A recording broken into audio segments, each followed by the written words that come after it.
Am Malala Chapter 20. Who is Malala? One morning in late summer, when my father was getting ready to go to school, he noticed that the painting of me looking at the sky, which he had been given by the school in Karachi, had shifted in the night. He loved that painting and hung it over his bed. Seeing it crooked disturbed him. Please put it straight, he asked my mother in an unusually sharp tone. That same week, our maths teacher, Miss Shajia, arrived at school in a hysterical state. She told my father that she had had a nightmare in which I came to school with my leg badly burned and she had tried to protect it. She begged him to give some cooked rice to the poor, as we believe that if you give rice, even ants and birds will eat the bits that drops to the floor and will pray for us. My father gave money instead, and she was distraught, saying that wasn't the same. We laughed at Miss Shajia's premonition, but then I started having bad dreams too. I didn't say anything to my parents, but whenever I went out, I was afraid that Taliban with guns would leap out at me and throw acid in my face, as they had done to women in Afghanistan. I was particularly scared of the step leading up to our street where the boys used to hang out.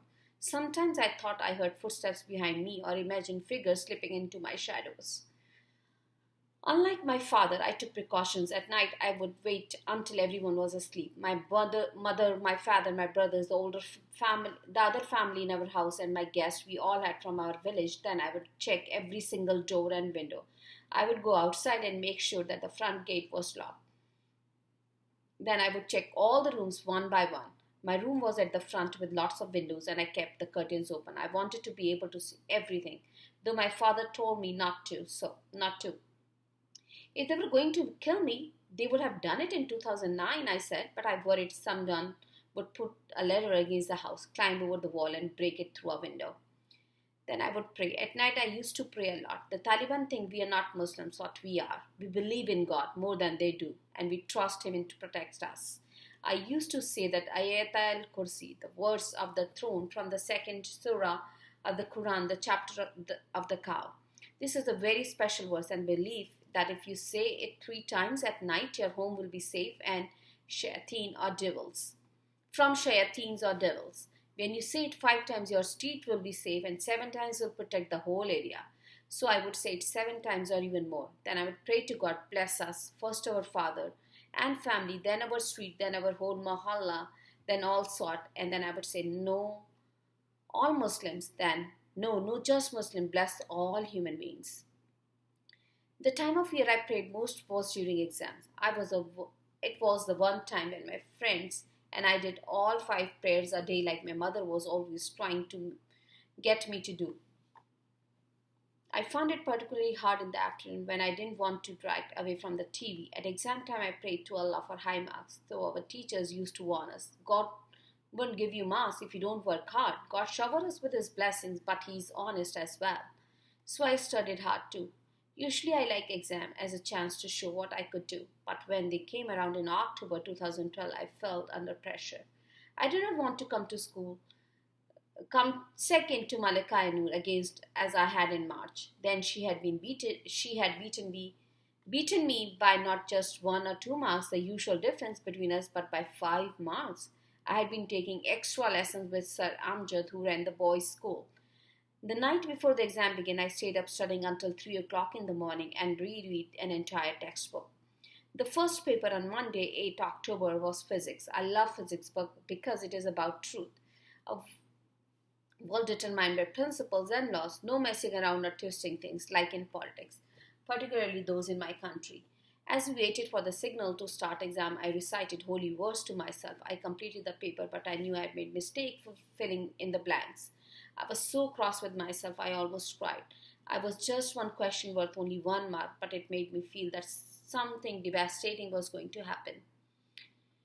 When I got home that afternoon, I was sleepy, but the next day was Pakistan studies, a difficult paper for me. I was worried about losing even more marks, so I made myself coffee with milk to drive away the devils of sleep. When my mother came, she tried it and liked it and drank the rest. I could not tell her, Bhabhi, please stop it, that's my coffee. But there was no more coffee left in the cupboard.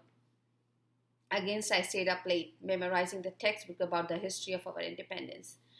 In the morning, my parents came to my room as usual and woke me up. I don't remember a single school day on which I woke up early by myself. My mother made our usual breakfast of sugary tea, chapatis, and fried egg. We all had breakfast together, me, my mother, my father, Kushal, and Atul. It was a big day for my mother as she was going to start lessons that afternoon to learn to read and write with Miss Ulfat, my old teacher from kindergarten.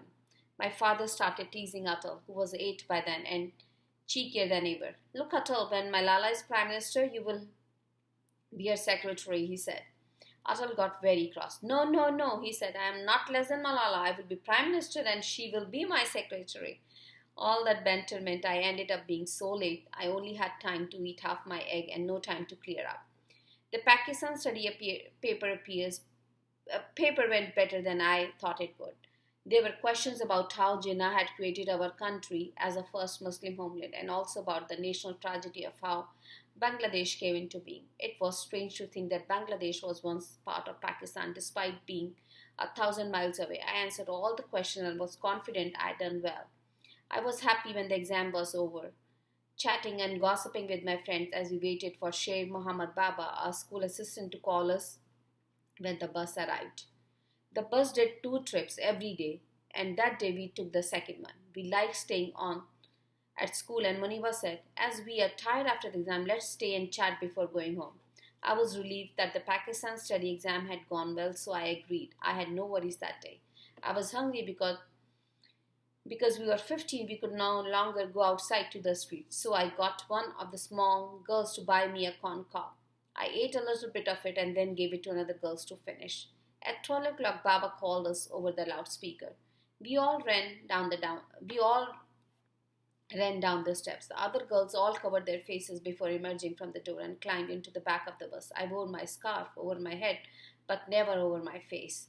I asked Usman Bhaijan to tell us joke while we were waiting for 2 teachers to arrive. He has a collection of extremely funny jokes. That day, instead of a story, he did a magic trick to make a pebble disappear. Show us how you did it, we all clamored, but he wouldn't. When everyone was ready, he took Miss Ruby and a couple of small children in front cab with him.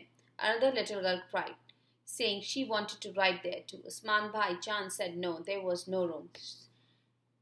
She would have to stay in the back with us, but I felt sorry for her and I persuaded him to let her in the cab. Atal had been told by mother to ride on the bus with me, so he walked over from the primary school. He liked to hang off the tailboard at the back, which made Usman Bhaijan cross as it was dangerous. That day, Usman Bhaijan had enough and refused to let him. Sit inside, Atal Khan, or I won't take you, he said.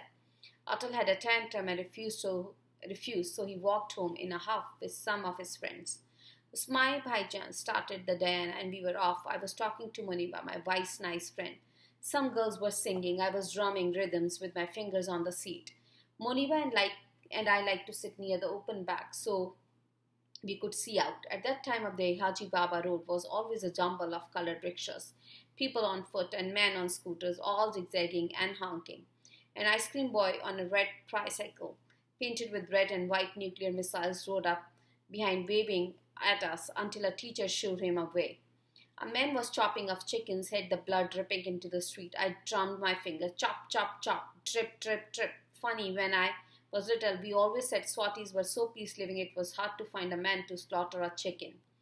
The air smelt of diesel, bread and kebab mixed with stink from the street where people still dumped their rubbish and we were never going to stop despite all my father's campaigning, but we were used to it. Besides, soon the winter would be here, bringing the snow, which would cleanse and quieten everything. The bus turned right off the main road at the army checkpoint. On a kiosk was a poster of crazy-eyed men with beard and caps or turbans under big letters saying, "Wanted terrorists." The picture at the top of the man with a black turban and a beard was Fazlaullah. More than 3 years had passed since the military operation to drive the Taliban out of Swat had begun.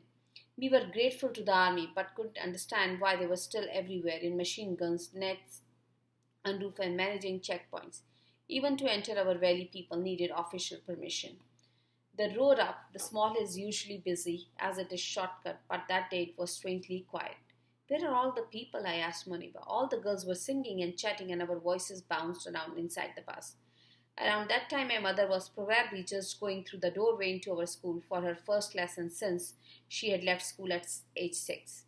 I couldn't see the two young men step into the road. I didn't see the two young men step into the road and bring the van to a sudden halt. I didn't get a chance to answer their question. Who is Malala? Or I would have explained to them why they should let us girls to go school as well as their own sisters and daughters. The last thing I remember is that I was thinking about the revision I needed to do for the next day.